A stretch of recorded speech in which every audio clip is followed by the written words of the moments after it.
అందరికీ నమస్కారం. ఈరోజు కథ ఆ నిమిషం పార్ట్ 11 రాసినవారు సుధామోహన్ గారు. ఇక స్టోరీలోకి వెళ్తే, సరే రమ్య, నేను వెళ్ళాలి అంటూ లేచింది సింధు. ఒకసారి ఇంటికి రా సింధు, అమ్మ నిన్ను చూసినట్టు ఉంటుంది. లాస్ట్ టైం కూడా నువ్వు చాలా హడావిడిగా వెళ్ళిపోయావు అనుకుంది. సరే, అవును రమ్య, పద, ఒకసారి ఆంటీని అంకుల్ని కలిసే వెళ్తాను అంటూ బయలుదేరింది. ఇద్దరూ మాట్లాడుకుంటూ నడుస్తున్నారు. అవును రమ్య, ఇంతకీ ఆ అప్పులు అవి ఎలా తీర్చారు? తర్వాత రాజీ మావగారు పరిస్థితి ఏంటి? చాలా కుతూహలంగా అడిగింది సింధు. బావ అంతగా మదనపడింది అయిపోయిన ఆస్తి గురించో, తనకు మిగిలిన అప్పు గురించో కాదు సింధు, తనకి జరిగిన ద్రోహం వెన్నుపోటు గురించి. అదంతా బావ నేరుగా మాకు చెప్పలేకపోయినా తర్వాత ఎదురైన పరిణామాలు చెప్పకుండా ఉంటాయా? ఆ రోజుల్లో బావకి బాగా సన్నిహితంగా ఉండే స్నేహితులు ఇద్దరు ముగ్గురు వచ్చారు పలకరించడానికి. వాళ్ళే అప్పుడు మాకు అన్ని విధాలుగా సహాయం చేశారు. లేదంటే ఆ కార్యక్రమాలు నడిపించడానికి అక్కడ ఎవరికీ శక్తి ఉందని.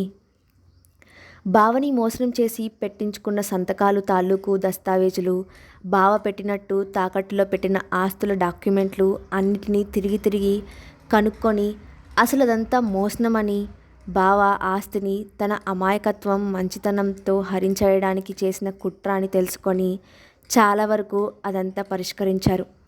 ఒక్క మాట బావ ముందుగా ఎవరితోనైనా చెప్పి ఉంటే ఇంతవరకు వచ్చి ఉండేది కాదు. నిట్టూర్చింది రమ్య. అసలు బావ ఆ ఫ్రెండ్స్తో ఇవన్నీ చెప్పి ఉంటే అప్పుడే అవన్నీ పరిష్కారం అయ్యేవి. వాళ్ళు అదే బాధపడ్డారు. వాళ్ళ నుంచి బావని వేరు చేశారు ఆ దుర్మార్గులు. ముందే బావకి అన్ని దారులు మూసేశారు బయటకు రాకుండా. ఇంకా కొన్ని డబ్బు వ్యవహారాలు ఉంటే అవి మా నాన్న తీర్చేశారు. అదంతా వింటున్న సింధుకి డబ్బు మనిషిని, కొన్ని జీవితాలని ఎలా ప్రభావితం చేస్తుందో అర్థమైంది. రమ్య చెప్తూ ఉంది, బావ చేసిన తప్పు తన కజిన్ ఒకడిని తెచ్చి ఇంట్లో పెట్టుకున్నాడు, అక్కడి నుంచి పతనం మొదలైంది అని మేమనుకుంటున్నాము. ఎందుకంటే అక్క పోయిన రోజుల్లో సహాయం చేశారన్నాను కదా, వాళ్ళంతా బావ బాల్య స్నేహితులు, ఊరిలో వాళ్ళు. కానీ తను మొదలుపెట్టిన బిజినెస్లు, అప్పులు అన్నిటి వెనుక ఉన్నది మాత్రం బావ తమ్ముడు, అతని స్నేహితులు.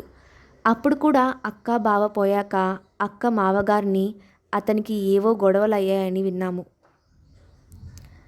ఇంకా తర్వాత మనకేం తెలియదు. మాట్లాడుతూనే ఇల్లు వచ్చింది. రమ్య తల్లి లక్ష్మిగారు సింధుని చాలా ఆప్యాయంగా పలకరించింది. ఆమె తండ్రి సింధుకి కొబ్బరి బొండాలు, ఏవో పళ్ళు అవి తెచ్చి పెడుతున్నారు. ఆవిడ మాట్లాడుతూనే మళ్ళీ పూలమాల కట్టి సింధుకి పెట్టింది. వాళ్ళు చూపించే ప్రేమ ఆప్యాయతలకి సింధు మనసు పొంగిపోయింది. వీళ్ళ ప్రేమని దూరం చేసుకున్న రాజీ ఎంత దురదృష్టవంతురాలో అనుకుంది మనసులో. మరో లోకంలో ఉన్న రాజీ ఆత్మ వాళ్ళని చూస్తూ గుండెలు బ్రద్దలయ్యేలా విలిపిస్తోంది. అన్నిటికన్నా ముఖ్యంగా లాస్యని గుండెలకి హత్తుకోవాలని, తన ఆత్మ పడే వేదనకి తన ప్రాణం మళ్ళీ మళ్ళీ పోతున్నట్టుగా ఉంది. సింధు, లక్ష్మి, రమ్య తల్లి పూలమాల కడుతోంది. ఇద్దరు పెరట్లో కూర్చున్నారు. రమ్య వంటింట్లో వంట పూర్తి చేస్తోంది. ఆంటీ, రమ్య పెళ్ళి అంటూ పూర్తిగా అడగకుండానే ఆగిపోయింది. దాని పెళ్ళి గురించే మా బెంగంతా. ఎన్ని సంబంధాలు చూసినా ఏది తను ఒప్పుకోవడం లేదమ్మా. అందుకు కారణం లేకపోలేదు సింధు. రమ్య పెళ్ళయ్యాక కూడా లాస్యని తనే తీసుకువెళ్ళాలని దాని ఆలోచన. మేమున్నాం కదమ్మా. కానీ జీవితం పాడు చేసుకోకు అంటే అది వినదు. వయసు పైబడుతున్న మేము చిగురించాల్సిన లాస్య జీవితానికి సరైన అధికారం కాలేము. లాస్య ఇప్పటికే ఒంటరి దానిలా బాధపడుతోంది. అటు అమ్మ, నాన్న, అక్క, తమ్ముడు ఎవరూ లేరని మనసులోనే మదన పడుతూ ఉంది. రమ్య పెళ్లి చేసుకొని వెళ్ళిపోతే మాతో ఇంకా తన మనుగడ ఎలా ఉంటుందో ఊహించు. ఇదంతా ఒకదానికొకటి చిక్కుముళ్ళు.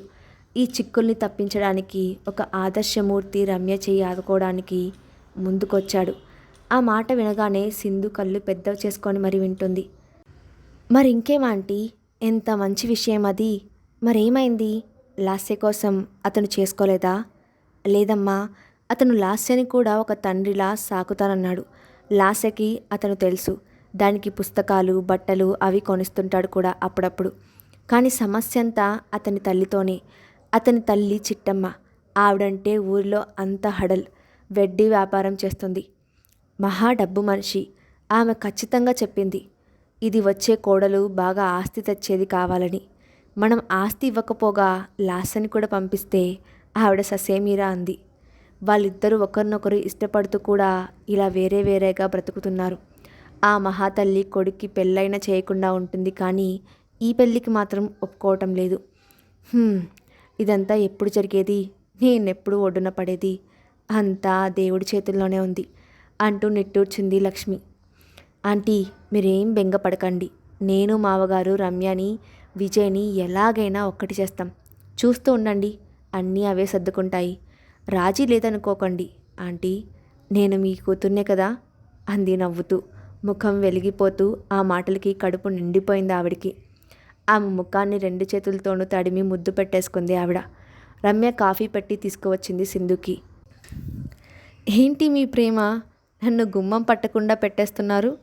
"గుమ్మమే పెద్దది చేద్దామమ్మా అయితే" అన్నారు రమ్య తండ్రి మళ్ళీ ముంజికాయలు తెస్తూ. "మళ్ళీ ఇవా?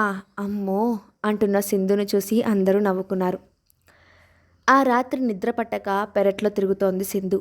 ఏదో అలికిడయి అటుగా వెళ్ళింది. అక్కడ పెరటి అరుగు మీద మనిమనిషి రత్నం పడుకొని ఉంది. "రత్నం, రత్నం" పిలిచింది సింధు. ఆమె పలకలేదు, లేవలేదు. మళ్ళీ వెళ్ళి ఇంకో అరుగుపైన కూర్చుంది ఆలోచిస్తూ. ఇంతలో ఎవరో ఏడుస్తున్నట్టు వినిపించి మళ్ళీ అటుగా వెళ్ళింది సింధు. ఆ ఏడుపు ఎంతో భయంకరంగా ఉంది. తీతు కూతలాగా, మారణ హోమానికి పిలుపులాగా అనిపిస్తోంది ఆ ఏడుపు. కూతలు, కేకలు, అర్థం కాని భాషలో ఏదో మాటలు అన్నీ వినిపిస్తుంటే సింధు గుండెని చేతిలో పెట్టుకొని ప్రాణం వదిలేయడానికి సిద్ధంగా ఉన్నట్టు ఉంది. భయపడుతూనే అడుగులో అడుగేసుకుంటూ మళ్ళీ రత్నాన్ని పిలిచింది. దూరంగా నించొని ఒంగోని ఆమె ముఖంలోకి చూస్తూ వెంటనే ఒక్క ఉదుటున లేచింది రత్నం అరుస్తూ. ఆమె అరుపు తనకి తప్ప మరెవ్వరికీ వినిపించలేదు. భయపడి వెనక్కి వెళ్ళి కూర్చుంది సింధు వణికిపోతూ. తన బాధని అంతా చెప్పుకోవడానికి మళ్ళీ వచ్చింది రాజీ. "విన్నావుగా సింధు ఏం జరిగిందో" అంటూ చెప్తోంది. ఆ మనిషి రత్నంలో ఉన్న ఆత్మ రాజీ. ఆమె మాట్లాడే మాటలు వింతగా విచిత్రంగా ఉన్నాయి, అర్థం కాని భాషలో. కానీ ఆమెకి స్పష్టంగా అర్థమవుతూ వినబడుతూ ఉన్నాయి. "మా వారు ఆ రోజు తీసుకోవాలని తెచ్చిన విషయం పక్కనే పెట్టి వేరొక మాత్రలు తేవాలని, అవి ఇవ్వాలని గదిలోకి వెళ్ళాను. మళ్ళీ వచ్చి ఆ పాలల్లో ఒక 2 మాత్రలు కలిపాను. తెచ్చేలోపు మా అత్తగారు పిలిచినట్టు అయ్యి అటు వెళ్ళి చూశాను భయం భయంగా. మనసంతా కకలావికలమైపోయి ఉన్నాను. అసలే ఏం చేయాలో ఏం చేయకూడదో తెలియని అయోమయంలో ఉన్నాను. మా వారు అయితే కన్నీరు మున్నీరై తనలో తానే మదన పడుతూ చాలా మానసిక ఒత్తిడిలో ఉన్నారు. ఆ నిమిషం జరిగిన సంఘటన మా జీవితాల్ని మింగేసే మృత్యుపాశమైంది. నేను, మా వారు ఇద్దరం ఆ పాలు తాగాము. ఆయన చనిపోవాలని అనుకున్నా నేనెలా ఆయన్ని చంపుకోగలను? అందుకే ఆయనకి నిద్ర మాత్ర ఇచ్చాను. ఆ రోజు ఆయన హాయిగా నిద్రపోతే మనసు కాస్త కుదుట పడుతుంది. పొద్దున లేచాక సమస్యని ఎలాగోలా పరిష్కరించుకోవచ్చు. ముందు ప్రాణాలు కాపాడుకోవడం ముఖ్యం అనుకున్నా. ఆయన్ని చంపుకొని నేను బ్రతకలేను. అలాగని నా బిడ్డని వదిలి ఇద్దరం పోతే నా బిడ్డ అనాథైపోతుంది తప్ప అది పరిష్కారం కాదు. అందుకే నా కుటుంబాన్ని ఎలాగైనా రక్షించుకోవాలని తాపత్రయపడ్డాను. కానీ విధి విసిరిన వలలో చిక్కుకొని ఇద్దరం బలయ్యాము." పాలు తాగేసి పిల్లని పదే పదే తడుముకొని ఏడుస్తూ ఉన్నారాయన. నేను ఆయనతో పాటే ఆ మాత్రలు కలిపిన పాలు తాగాను. సరేలే, కాసేపట్లో నిద్ర వస్తుంది, పడుకుంటారు అనుకున్నా. మా వారు ఆయన తండ్రికి చివరి ఉత్తరం రాయాలని పుస్తకం కోసం చూస్తుంటే ఒక పాడుపడ్డ డైరీ ఒకటి దొరికింది. దాన్ని తీసి చూస్తే అది మా వారి ముత్తాతగారు రాసుకున్న డైరీ అని అర్థమైంది. అది చూశాక మా వారు సంతోషం, బాధ, కోపం అన్నీ కలగలిసిన భావోద్వేగానికి గురయ్యారు. నేను అది చదువుతూ ఉండగా నా నోట్లో నుంచి రక్తం రావడం మొదలైంది. అది చూసి నేను ఆశ్చర్యపోయాను. ఒక్క నిద్ర మాత్రకి ఇలా అవుతోంది ఏంటి అని. మా వారిని గట్టిగా హత్తుకొని ఆయన నుంచి చావు నన్ను విడదీస్తుంటే తట్టుకోలేకపోయాను. "అసలు నేను మీరు తెచ్చిన విషయం కలపలేదండి" అన్నాను. ఆయన చాలా సంతోషపడిపోయారు. కానీ అంతలోనే నా నోట్లో నుంచి వచ్చిన రక్తం చూసి ఆశ్చర్యపోతుండగా ఆ కిటికీ పక్కన నుంచి కొన్ని మాటలు వినిపించాయి. ఆ మాటలు విని హసత్తులయ్యాను. ఆ మాటలు ఆ నిమిషంలో తీతూ అరుపుల కన్నా భయంకరంగా అనిపించాయి. ఆయనకి నాకు కళ్ళు తూలుతున్నాయి. నరాలు బలహీనపడుతున్నాయి. శాశ్వత నిద్రలోకి తీసుకెళ్లే చీకటి మత్తు వలను మాపై విసిరింది. సత్తువ లేకుండా అయిపోతున్నాము. శరీరంలో అన్ని పార్ట్లు పోతున్నాయి. గుండె వేగంలో తేడా గమనించాను. నేను చనిపోతున్నానని నాకు అర్థమైన మరుక్షణం నా లాస్య దగ్గర కూర్చొని దానిని తడుముకుంటూ మా వారి చేతుల్ని గట్టిగా పట్టుకొని ఏమీ చేయలేని స్థితిలో పడి ఉన్నాను. జీవితం అంతా ఒక రీలులా కళ్ళ ముందు కదులుతోంది. అమ్మ, నాన్న, నా భర్త, అన్నిటికన్నా ముఖ్యంగా నా బిడ్డ నుంచి వేరవుతున్నాను, తనని అనాథని చేస్తున్నాను అనే బాధ మాత్రం నన్ను తినేసింది. ఆ సమయంలో మా వారు ఆ డైరీని ఎటో పడేశారు అని అర్థమవుతుండగా నిద్ర నన్ను ఆవహించింది. కాసేపటికి కొంచెం ఓపిక వచ్చి అటు ఇటు చూశాను. పాప హాయిగా నిద్రపోతుంది. మనసు తేలిక పడింది. అమ్మయ్య అనుకున్నాను. మా వారి చెయ్యి నా చేతిలో ఉంది. ఇంతలో పిల్ల లేచి ఏడుస్తోంది పాల కోసం. టైం చూశాను. అయ్యో, పిల్లకి పాలు పట్టాలి అని లేచి వెళ్ళి పిల్లని ఎత్తుకోబోయాను. అప్పుడు అర్థమైంది నాకు నేను చనిపోయానని. మళ్ళీ పిల్లని ఎత్తుకునే ప్రయత్నం చేశాను, కానీ నా వల్ల కావటం లేదు. లాసే ఏడుపుకి నా కడుపులో పేగు మెలిపెట్టినట్టుగా అనిపించింది. అప్పుడు తల్లి మనసు ఎంత గిజగిజలాడిందో నాకే తెలుసు. అది మరణం కన్నా ఎక్కువ బాధ. మా వారిలో కొద్దిగా చలనం ఉన్నట్టు అనిపించింది. అత్తయ్యను పిలిచి చెప్దామంటే ఇంతలో ఆవిడే వచ్చి నన్ను పిలుస్తున్నారు. నేను నిర్జీవంగా పడి ఉండటం గమనించి అత్తయ్య తెలుసుకొని ఆయన్ని కాపాడేలోపు అంతా అయిపోయింది అంటూ రోదిస్తుంది రాజీ. రత్నం కళ్ళు ఎర్రగా, తెల్లగా, భయానకంగా మారుతున్నాయి. అయినా సింధుకు అవేమీ కనిపించట్లేదు. రాజీ పడిన మరణవేదన మాత్రమే కనిపిస్తోంది. మా వారు నేను బ్రతకాలి అని ఉత్సాహం తెచ్చుకున్న ఆ క్షణంలో మా చెవిన పడ్డ ఆ మాటలు మరణ సదృశ్యం. సింధు, మేము ఆత్మహత్య చేసుకోవాలనుకున్న విషయం తెలియని ఒక కిరాతకుడు మమ్మల్ని హత్య చేయాలనుకున్నాడు. వాడే, ఆ నీచుడే మేము తాగిన ఆ పాలల్లో విషం కలిపాడు.